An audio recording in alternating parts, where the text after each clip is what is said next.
I'm Lisa, the artist behind Lachri Fine Art. It is Tuesday, so I'm here to critique one of your original paintings or drawings. If you have an original painting or drawing that you would like to submit for critique, head over to my website, lachri.com/critiques. That link is below in the video description, and you can submit your work there. There is a very long waiting list, so if you would like to get some tips from other artists in the meantime, you can head over to either our Facebook or our Google Plus groups. I'll put links to both of those groups below in the video description, and there will be artists there who would be happy to give you some tips. This week's submission comes from Sophia Art. You can check out more of Sophia's art over at her Facebook page. I'll have a link to that below in the video description. She has drawn this portrait in graphite and charcoal. The blending on here is beautiful. You've got just a nice soft transition from one area to the next. Nice detail. I love the way that you've done the hair, where you've got the clumps and the clusters that I'm always talking about, where it's not just individual stringy strands. It looks very natural. I love the highlights that you've got there. Really nice work on this. Now, I do not have your reference photo, so I can't compare everything exactly, but I can give you a few generalized portrait tips. First, when drawing portraits, remember that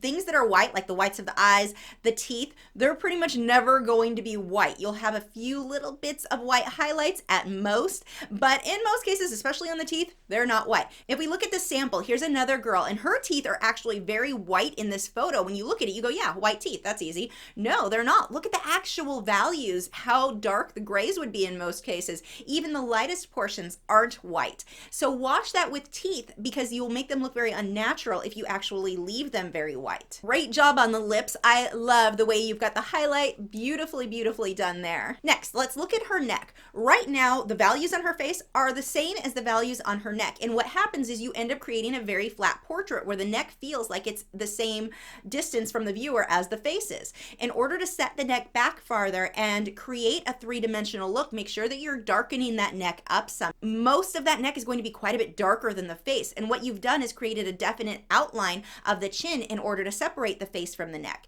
But then you're moving away from the realism that you said your goal was, and you're getting more into that kind of cartoony style. Fine if that's your goal, but being that you said your goal was realism, this isn't going to work. Remember, cartoons have outlines. People do not. People have shadows. So here, if you darken that neck up quite a bit, that's going to make a big difference in creating that difference between the neck and the face that you're looking for. Because otherwise, you have right now, it just kind of comes straight down. There's no separation there.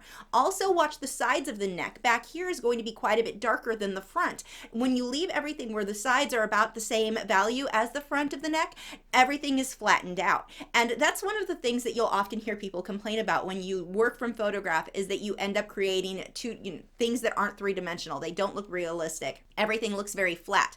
I don't agree with that. Absolutely. There are plenty of artists who work from photograph and their work looks like a photograph. They look amazing. But you have to be aware of a few things.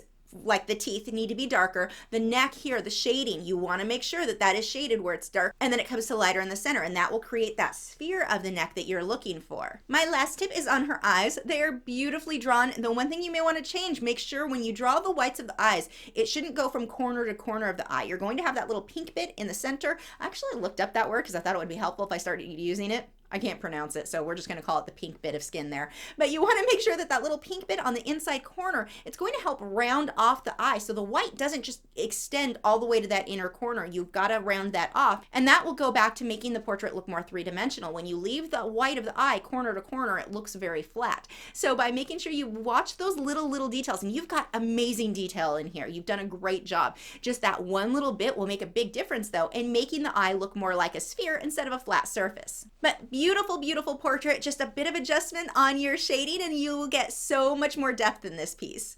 If you have not already, I have a button right there. It's round. There's an orange arrow.